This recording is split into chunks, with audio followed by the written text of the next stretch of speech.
भैया,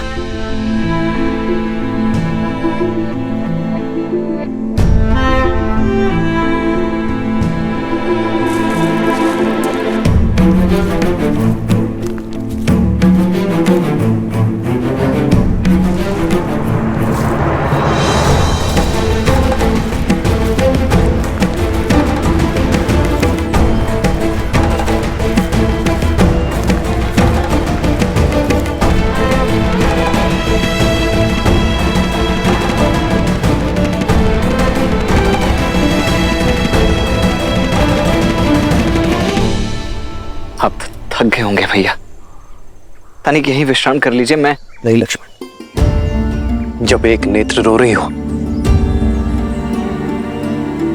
तो दूसरी विश्राम कैसे कर सकती है? मेरी सीता वहां पीड़ा में होगी, मुझे विश्राम करने की कोई आवश्यकता नहीं है। हमें शीघ्र ही माता शबरी तक पहुंचना होगा। आओ लक्ष्मण।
मौन क्यों हो विभीषण? आज मेरे किस निर्णय ने धर्म का वध कैसे किया, बताओगे नहीं? भैया, सत्य कहूं तो आपका एक कर्म भी अधर्म है और कर्म का कारण भी। भैया, सब कुछ तो है आपके पास, शक्ति, सुख, समृद्धि, मेघनाथ जैसा आज्ञाकारी पुत्र, पतिव्रता पत्नी। भूमिका मत बांधो, सीधा सीधा विषय पर आओ।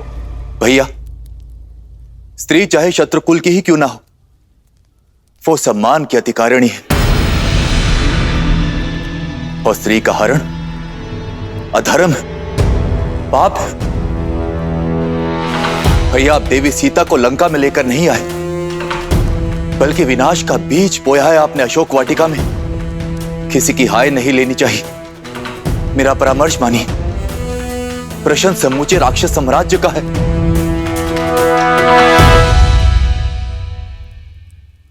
श्री राम को उनकी सीता लौटा दीजिए भैया।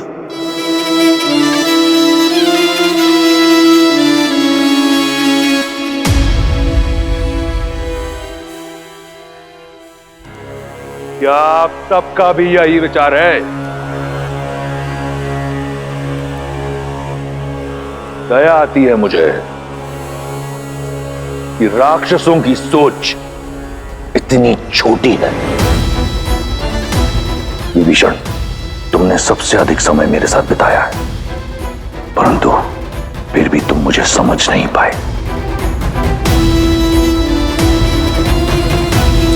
इस सभा में उपस्थित हर राक्षस मेरी दूरदर्शिता से कोसों दूर है। धर्म अधर्म के द्वंद्व में ये भी भूल गए कि रावण जो करता है एक उद्देश्य से करता है,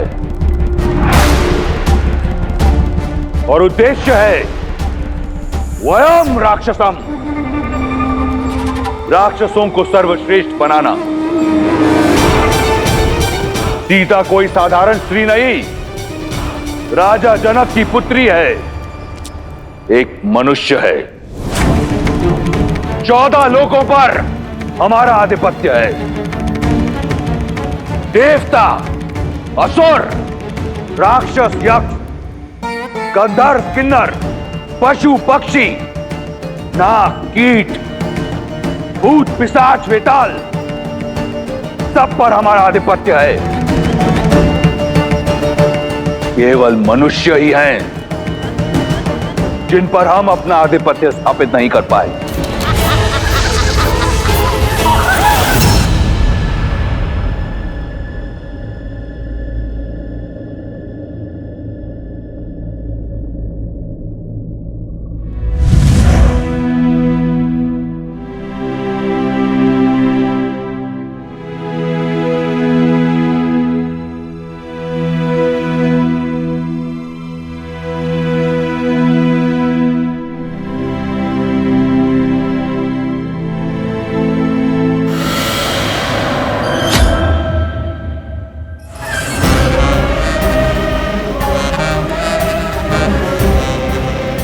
डरो मत,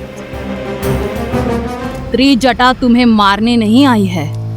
मैं तो सिर्फ ये देखने आई थी कि विधाता ने तुम्हें कैसे गढ़ा है।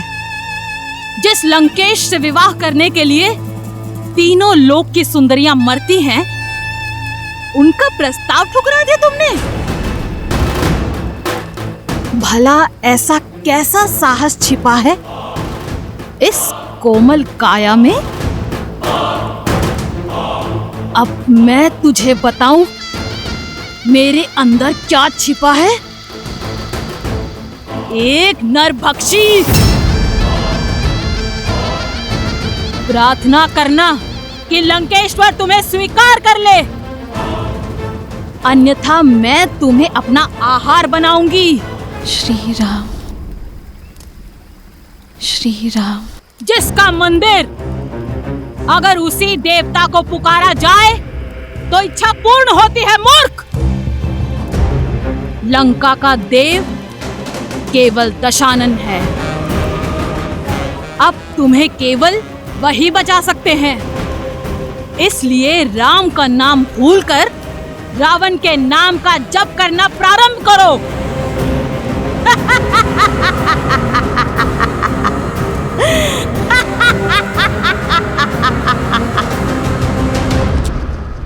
अगली बार मेरे धर्म पर प्रश्न उठाने से पूर्व जान लेना कि मेरा उद्देश्य क्या है, अन्यथा मैं भूल जाऊंगा कि तुम मेरे भाई हो।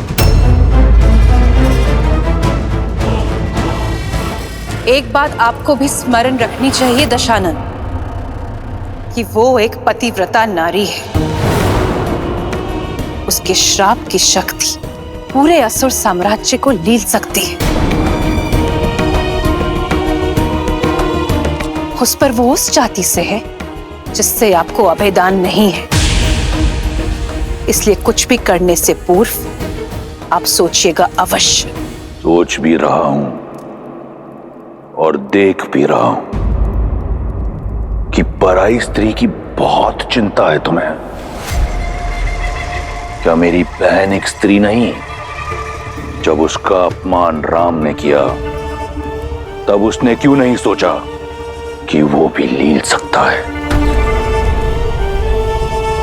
क्यों नहीं कोसा तुमने उस राम और लक्ष्मण को जब उन दोनों ने मेरी बहन के अंग भंग किए? मेरे अजय भाई खर और दूषण और मेरे इतने सारे रिश्तेदारों का संहार किया। क्यों मौन थी तुम? उस राम ने रावण की बहन पर नहीं, राक्षसों की आन पर प्रहार किया है, और उसका दंड उन्हें भोगना होगा। ये घटना संपूर्ण संसार के लिए एक सीख होगी कि रावण के अभिमान और लंका के मान पर यदि प्रहार हुआ तो उसका प्रतिशोध होगा।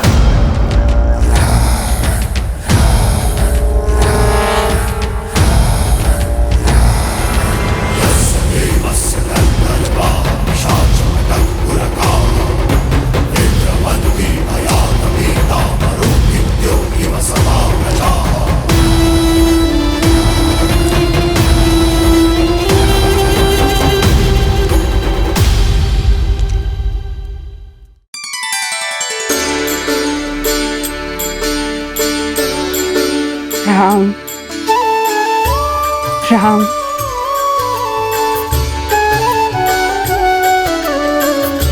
राम। भज मन राम नाम सुखदाई, भज मन राम नाम सुखदाई।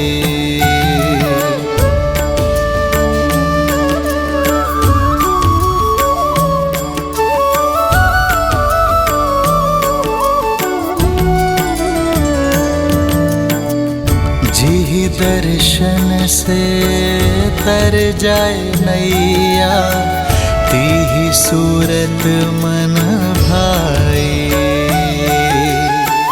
वो ही रघुवर की बन के मैया, चख चख बेर खबाई, चख चख बेर खबाई। भजु मन राम नाम सुखदाई, भजु मन राम नाम सुखदाई। राम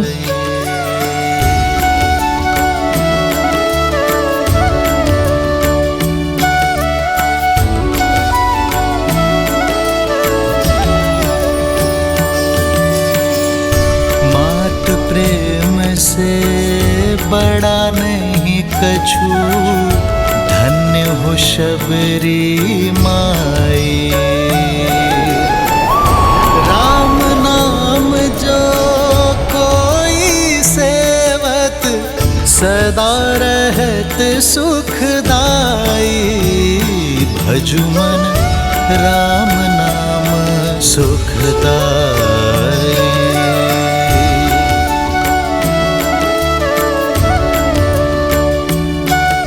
राम राम आएंगे।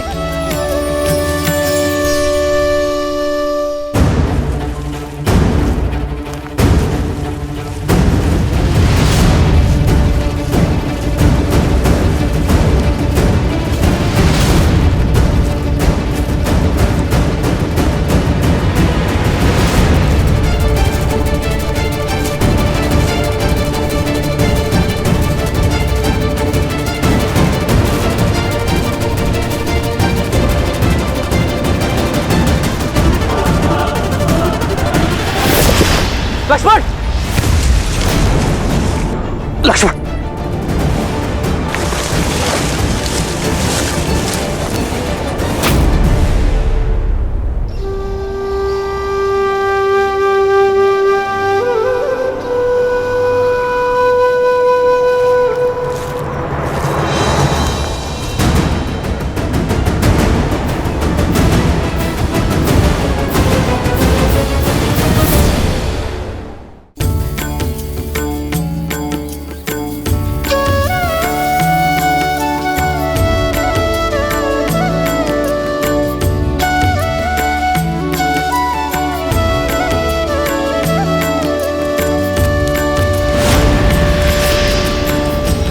ये क्या?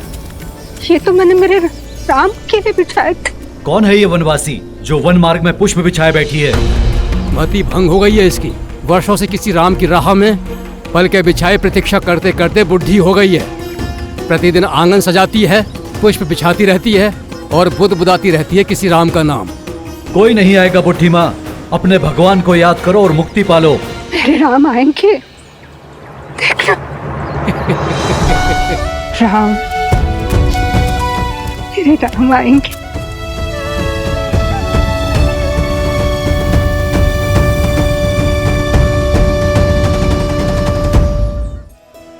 प्रेम का असली आनंद तो प्रतीक्षा में है देवी। देखिए ना, देवी शबरी कैसे श्री राम के लिए प्रतीक्षारत है। सत्य तो यह है कि ये इस श्री राम गाथा का अत्यंत महत्वपूर्ण पल है। परंतु महादेव, श्री राम से तो कितने ही प्रेम करते हैं, फिर शबरी उनकी यात्रा में इतनी महत्वपूर्ण क्यों? जीवन में हमें दो ही प्रकार के व्यक्ति मिलते हैं। एक वो जो जीवन यात्रा में मिलते हैं, दूसरे वो जो हमारी जीवन यात्रा को दिशा देते हैं। देवी शबरी उसी श्रेणी में आती हैं, जहां एक और श्री राम का जीवन शौर्य, प्रतीक्षा और विश्वास की जीत की यात्रा है, तो वहीं दूसरी ओर देवी शबरी उसी यात्रा का प्रतीक है जो अपने धैर्य, भक्ति और समर्पण के कारण एक ऐसा पुष्प बन चुकी हैं जो अनंत काल तक श्री राम गाथा को महकाती रहेंगी।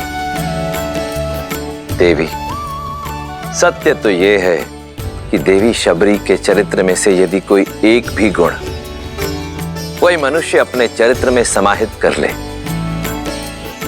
तो उसका जीवन धन्य हो जाएगा। अद्भुत। जिस शबरी के गुण गाते स्वयं महादेव नहीं थक रहे हैं, उस शबरी का परिचय मुझे भी दीजिए। अवश्य देवी। भीलों के कुनबे के एक मुखिया लखुता भील की इकलौती पुत्री थी शबरी। भोली, पवित्र, जो भौतिक नहीं मन के सुख चाहती थी। माता पिता ने छोटी आयु में ही शबरी का विवाह निश्चित कर दिया, परंतु शबरी, भक्ति और वैराग्य में लीन शबरी विवाह के बंधन में बंधना स्वीकार नहीं कर पाई। अपने घर परिवार को सदा के लिए छोड़ शबरी पंपा सरोवर के तट पर आ पहुंची।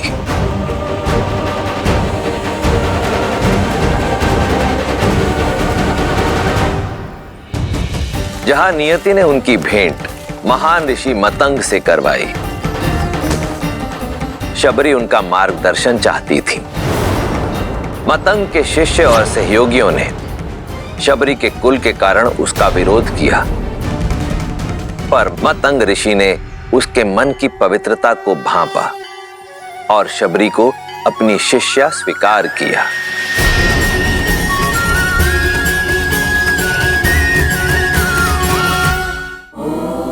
फिर ऋषि मतंग के सानिध्य से आरंभ हुई शबरी की आध्यात्मिक यात्रा। परंतु हर मनुष्य को समय पूरा होने के बाद जाना पड़ता है। ऋषि मतंग के जाने का भी समय आया। इस नश्वर देह का इस संसार में समय पूरा हुआ शबरी। इंद्रदेव मुझे ब्रह्मलोक ले जाने के लिए आए हैं। तुम्हारी सेवा और समर्पण से मैं प्रसन्न हूं। मैं तुम्हें ब्रह्म विद्या सिखाकर अपने साथ ब्रह्मलोक ले जाना चाहता हूं। आचार्य, आपने मुझे इस योग्य समझा। मैं धन्य हुई, किंतु मुझे खेद है कि मैं आपका यह प्रस्ताव स्वीकार नहीं कर सकती। गुरु की भेंट को ठुकराने का कारण? आचार्य, ये मेरा सौभाग्य था कि मुझे आपका आशीष मिला, किंतु मेरे जैसे ऐसी कई वनवासी स्त्रियां हैं जिन्हें ना तो ज्ञान का सानिध्य मिला, ना ही उसे अर्जित करने का कोई माध्यम, और मैं उनके लिए कुछ करना चाहती हूँ। यदि मुक्ति और मोक्ष ही ज्ञान उपलब्धि का माध्यम है, तो मुझे वो ज्ञान और मोक्ष का मार्ग दिखाए जो किसी जात पात, ज्ञान अज्ञान से परे उठकर किसी को मोक्ष दिला दे। आज अंतिम बार मेरा मार्गदर्शन कीजिए आचार्य। मुक्ति के लिए, भगवान को पाने के लिए भक्ति से सुगम कोई अन्य मार्ग नहीं है। यहीं पंपा सरोवर के तट पर कुटिया बनाओ।